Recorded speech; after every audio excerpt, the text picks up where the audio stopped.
Chef Paul Michael. We went on the Smoke Podcast. We back at it. But today we are sitting in the bourbon room. That's right. We are in the bourbon room with my man, songwriter, singer, line cook, shuffler, Scott. Introduce yourself, brother. Well, hello. I'm Scott Nisley. I'm, as Paul said, I'm a singer, songwriter, piano player, and currently ex-line cook. So ex-line cook. Pull your mic up, though. But definitely pull your mic up. Yeah. Okay. So ex-line cook. All right. You ever going back cooking again? Well, it's always possible. All right. I mean. Now, so you're trying to say then, I feel like you're focusing on the music then. Definitely, yeah. So now, how's your focus on the music? First, you know what? First of all, like I said, Scott. Now, what's your stage name, or you tell them exactly what your stage name is going to be, or what it is? Well, I'm going under my real name, so it would be Scott Nisley. So Scott Nisley. So that's it is. Scott Nisley. That's your stage name. It's not going to be Scott the Piano Man. It's Scott Nisley. Right. Got you. All right. Now, what made you want to do music?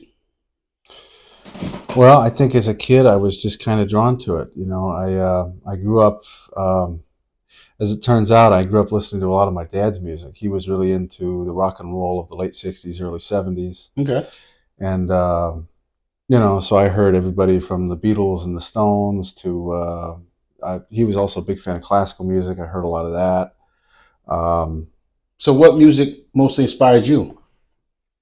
I would say, well, you know what really got to me was this guy named Tom Waits. Tom Waits. And I discovered him when I was about 21. What genre of music is that? He's sort of related. He's not really jazz, but he's in that realm a little bit. And he's a hell of a lyricist. Now say his name again, because we're going to get some information on John Waits. Or Tom Waits. Or Tom Waits. And put his, information on the bottom so we all can find out who Tom Waits is. Maybe he can inspire somebody out there other than you. You know what I mean? Right, yeah. So go ahead with Tom Waits. Well, he's terrific. I think he's one of the great singer-songwriters of the 20th century that a lot of people don't know. Okay. One thing about Tom Waits, though, he's not for everybody. He sings with a really kind of raspy voice. Like, I found a way. And I think some people get turned off by that. Okay. Also, the subject matter is a bit dark. He talks about, what it's really like to be a drunk on the street and all that kind of stuff. Okay. He kind of gets... Some folks don't like the truth. No, I know. They don't want to... And he has songs about... The drunk on the street. Cheers. And he's got songs about hookers and stuff like that, Nice. Okay. All right. And how long have you been doing music and writing music and trying to compose your own music? Like, do you compose your music? Like, so the piano that you're playing, like, the songs you do, you wrote that music? Right, yeah. Really? Yeah. Right. Well, I mean, I've been, I took about a year of lessons when I was like 8 or 9, and I couldn't get into it at the time. Right. Because I felt like it was just too hard. And that's the writing of the music? Well, reading. Well, they were trying to get me to read music. Read music. Okay. Which takes a lot of time. And I remember even then I was thinking to myself, don't you think it'd be easier if we just like learned the song and then committed it to memory? Then we don't have to rely on having to look at this thing the whole time, Right. They don't want to hear that. No. But that's like telling a chef, don't go by the recipe, just go by your eye. You don't need a recipe book. Just cook it. Yeah. But it was. So I did that for about a year, and a couple of years later, I got back into it on my own. I basically just started sitting down at the piano and just. So you remember the first time you wrote a song? How old was you? The first real song I wrote when I was about 16. 16. Now, was it a girl love song or is it? Oh yeah. See, why is every song someone makes, it's about a girl or a guy? Their first song. All right, so explain that. Explain the first song. And what made a 16-year-old kid write a fucking song about a girl? What happened? What'd she do to you? How she hurt you? Well, I didn't even have anything with her. I was in high school, and she was one of those girls that I saw from afar, and I was just kind of taken with her. Okay. And so you thought you were trying to smooth it with the song? Yeah. Well, here's the other thing. Was that she was in a band at the time at the high school. Okay. She was a saxophone player, and so I wrote a song about that, about her, presence in that band, but from the perspective of a guy who's watching her from afar and wants to get with her, you know. Okay. So, and so the presence of a guy watching from afar that want to get with her. Now, did you ever attempt that situation? I talked to her a few times, but I could tell she wasn't really, you know. She was dating somebody else anyway. It don't matter. I mean, I totally understand. No. I'm joking. So you wrote that song. What's the name of that song? You with the girl from the 16-year-old girl. I mean, now this is when he was about 16 too, so don't get it twisted. Right? Yeah. Thank you, Paul. Appreciate that. Yeah. You know, nowadays this is Pet Finder 5. You know, they do now. But so you didn't pursue to it. She had a man. All right, but how was that song? What's the name of the song? Well, they used, you know, the thing of it was that at Westfield High School they had this thing called the Folio Coffee House, which was put on by the Folio Literary Magazine. Okay. Which I was not a part of or anything, but it was like this thing would be on Friday night once a month. Okay. So that's what it was called. So the song was called Coffee House. Coffee House. Because it referenced that whole thing. That whole thing. Yeah. All right, so it's kind of subliminal. Got you. Yeah. Got you. You shooting shots out there for her not to really know, but she couldn't know if she really listened to it. If you listened to it, it was clear enough. You know? Got you. All right. So now, like we was talking off camera, now what are you doing to pursue the success of your music career? Or are you just fishing, hoping someone sees it, you get put on, and we go from there? Because that's like the dream. Right. But what kind of footwork are you doing to get Scott Nisley out there?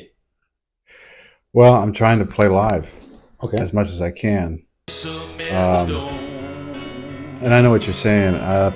Truth be told, I don't know that a record deal is even really a good idea anymore. Right. At least from everything I've heard. You know, because then they essentially own the music and they can do with it whatever they want. They make all the money. So you want to be something like a casino singer? Well, you know how you go down to the casino. They got the different bars. They got different bands in each one. I mean, they make real money. They do. They ain't like I'm joking. You know what I mean? So that's the type of career you were thinking about moving to, like shows that. Because I seen there's something on YouTube recently in May. Right. It said, where was that at? Oh, in May. That was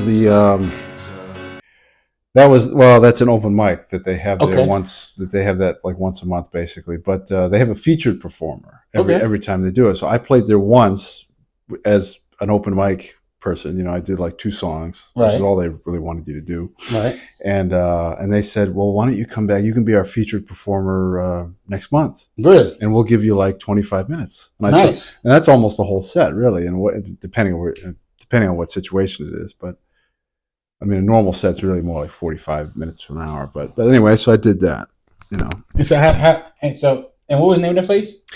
That's a strange situation. Oh shit! We don't get into this one. Hold on, it's not that weird. It's not. You know what it was? It was one of those places. It was in Boonton, New Jersey. Boonton. Okay. And I remember I was with my buddy Mike, and we were trying to find open mics because he's a piano player too, and he wanted to perform. And so he's on Facebook or something. He says, "There's this place in Boonton. It's at a Pilates studio." Pilates. Okay. And I said, "Do we want to go here?" You know. What, are you doing Pilates while you were there? No. It wasn't that way. All right, that'd be great. You over there, I found a way. Right, yeah. But nah, absolutely. That's beautiful. So I mean, now on the shows, now people how do you find shows? Well, you just look for open mics, or you look for things like that, or do you actually are you looking for a place where you can be like a resident performer? That would be cool. Now that would definitely be something. What others can you just? Because we're gonna definitely have you out tonight. If you stay tuned and keep watching, Scott's definitely gonna perform here. So tonight's gonna be our first time ever to have a live performance, up personal, in the Bourbon Room, playing the piano, singing for you guys. So stay tuned for this. You know what I mean? Yeah. So y'all can all see what Scott do. I seen what he do because Mr. O'Loughlin. But yeah, definitely. But yeah. But nah, I mean, so how you feel about the outlook on all this? How you think it's going personally? I mean, how you feel like it's going? Think it's going good? You think it's Well, I mean, ultimately, I feel like I should be doing more than I'm doing. okay? And now, what do you think you have to do, like, to get it where you want it to be? I probably need to do more in terms of the social media. Okay, and that's I probably need to do that. I probably need to reach out to more either legitimate venues or places that are at least open to having music. Because if you're taking this, and I'm not trying to be your coach, I'm not trying to be your student guide or your student manager. I mean, music manager. But if you want to take this seriously, the first thing that just came out your mouth is absolutely what you got to do: social fucking media. Yeah. I mean, you need to get yourself a nice camera, get yourself a nice backdrop in your house, and perform that shit on TikTok. That's a good idea. You know what I mean? Get it out there. I mean, because you can have the best songs in the world in your head, but if nobody else hear them or see them, right? It's just a dream. You know what I mean? Yeah. So I mean, if you can, I'm not saying you can get your some LED lights, get a nice little spot in the crib where nobody's around. This would be my TikTok studio where I'm going to perform every Wednesday night at 8:00, and I'm going to perform 3 songs on a fucking regiment for 3 months.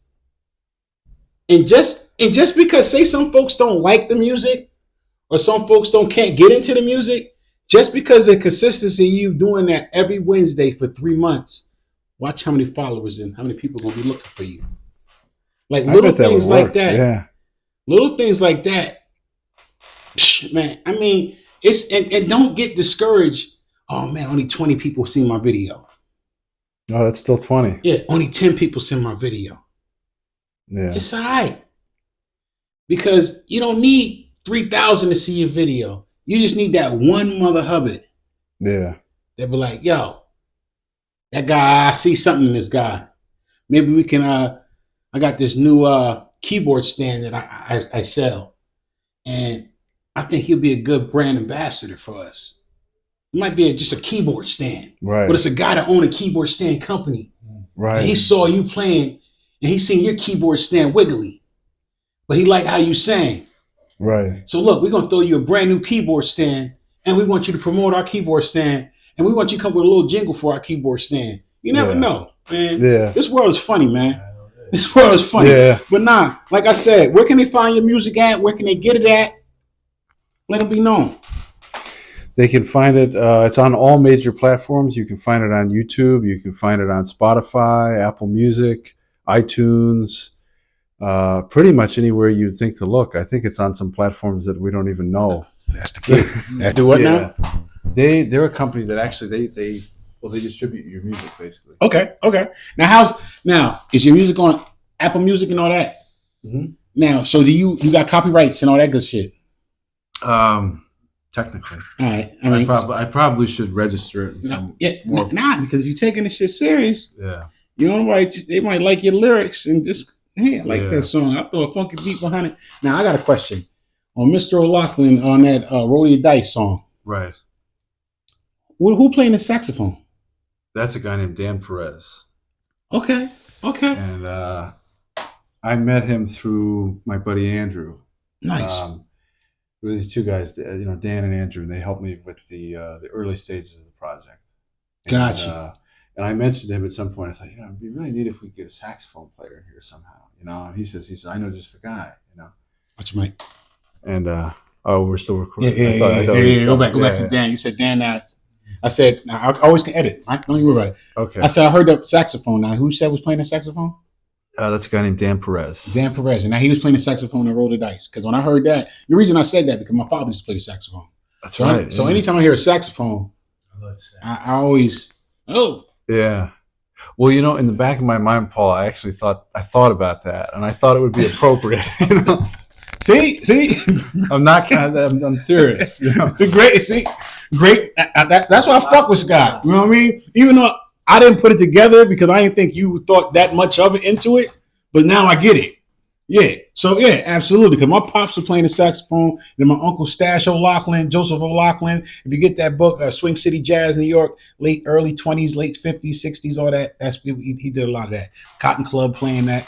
But back then I don't like them playing the Cotton Club, but all right, he did it. But all right, but still. But how you feel about, I mean, so your song, right, like we said, the registering of the music, the Apple, the Spotify, the YouTube, the licensing, because when I put this on here, I'm gonna play your music in the video. Right. And for me to get paid, you're gonna get paid. Like they split now how's your music registered? Technically. So we're gonna find out when we put the music on the app on the YouTube. When they send me that letter. Or not that letter, but that email. Hi, there's music. So we can definitely find out. So that would be good. Yeah. So that's it. And so, like I said, stay tuned, folks. The show we about to really put the show on. Scott's gonna perform. He definitely got to perform some good music. We already know about it. So, but let's say we want to smoke. Scott, say your name one more time, please. Scott Nisley. Scott Nisley, the piano man. Nah, not the piano man. That's your boy. What's his name? Billy Joel. Billy Joel. Yeah. But he's from Jersey too, right? Billy Joel from he's from Brooklyn. No, he was from. I think he was from Oyster Bay, Long Island. Something like that. So I'm thinking of what's the name? Who from Jersey? Springsteen. Yeah. Bruce. Yeah, Bruce from Jersey. So you're gonna be the new Bruce. But now stay tuned. Hit that like button. Hit that subscribe. Follow the link. Definitely find Scott Nisley on all the platforms. I mean, YouTube, Spotify, Apple. You see, we got it up there right now. The new album out now is called Line Cook Blues. You got the Line Cook Shuffle on there. You got Rolling the Dice. Hey, we're going to try to make Roll the Dice go number one, though, for real. So if you see it, everybody play Roll the Dice. I don't know what number is on the Line Cook's Blues, but track 8. Track 8. Roll the Dice. We're going to roll these dice because that's what life's about. Roll the fucking dice. But now, Scott, man, I appreciate you. We're going to get this music on. Let me see how it do. All right. Peace. All right. As she sips her methadone, loneliness grows like a cancer. She's no place to call her home. Richie's having a white Christmas. Oh, he's so good to all his girls. He only gives them the business when they try to put away their pearls. Tonight he's searching for an answer, but hustling's all he's ever known.